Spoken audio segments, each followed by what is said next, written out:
10 मर्दों के संग लिए 7 फेरे, फिर लगा दिया रेप का आरोप।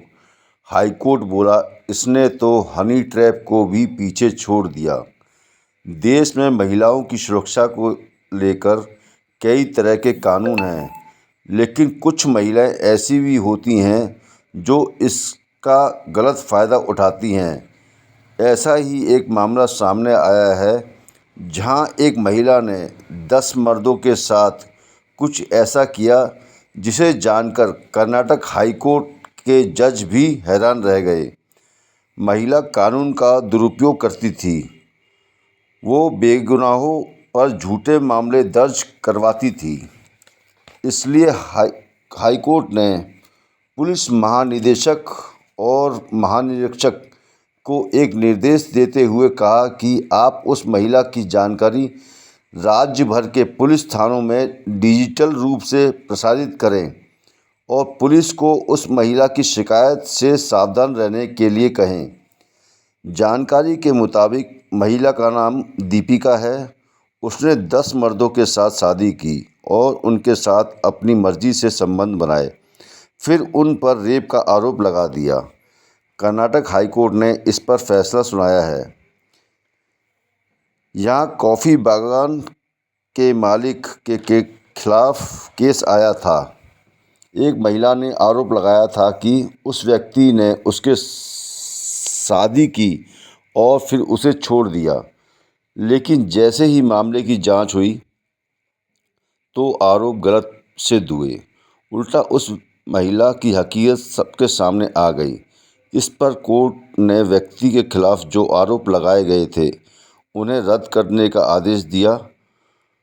कोडागू जिले के कुशालनगर में रहने वाले नितिन और दीपिका 28 अगस्त 2022 को मैसूर के होटल ललित महल पैलेस में एक व्यापारिक काम के सिलसिले में मिले थे।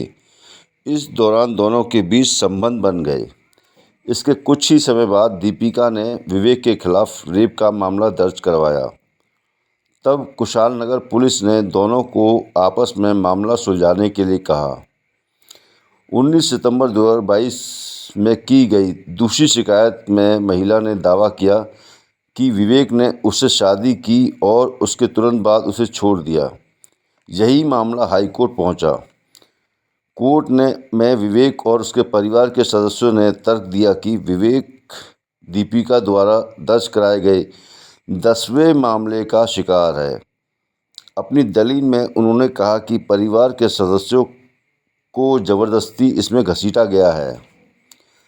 न्यायमूर्ति नाग प्रसन्ना ने कहा कि 2011 से दीपिका ने बलात्कार, क्रूरता, धमकी, धोखाधड़ी आदि का आरोप लगाते हुए अपने अलग अलग पतियों व साथियों के खिलाफ 10 शिकायतें दर्ज कराई हैं।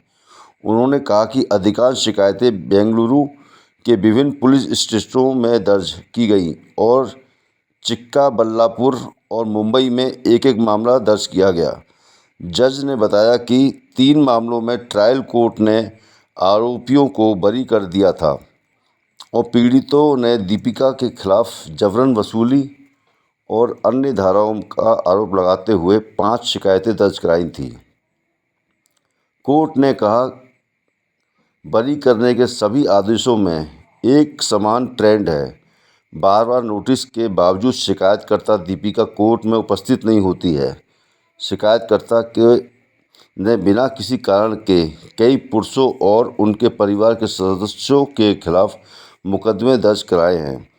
यहाँ तक कि आईपीसी की धारा 376 के तहत रेप के आरोप में उन आरोपियों को जेल भी भेजा गया और लंबे समय तक जेल में रहने के बाद उन्हें जमानत मिली। सुनवाई के दौरान जज ने कहा, इस केस ने तो हनी ट्रैप को भी पीछे छोड़ दिया है। महिला का इरादा स्पष्ट है। मैंने शिकायतकर्ता के कृत्यों को 1 दशक पुरानी धोखाधड़ी की गाथा मानता हूँ। यह सिर्फ एक के खिलाफ नहीं बल्कि कई लोगों के खिलाफ है। शिकायतकर्ता लगातार झूठ बोल रही है और बिना किसी ठोस सबूत के केस दर्ज करवा रही है। वह हर सुनवाई में लगातार अनुपस्थित रही है। जज ने कहा कि इस अदालत के समक्ष भी वह एक बार पेश हुई है। जिस पुलिस थाने में वह केस दर्ज करवाना चाहेगी, पुलिस को उचित प्रारंभिक जांच किए बिना केस दर्ज नहीं करना चाहिए। इस ट्रेंड को रोकना अति आवश्यक है।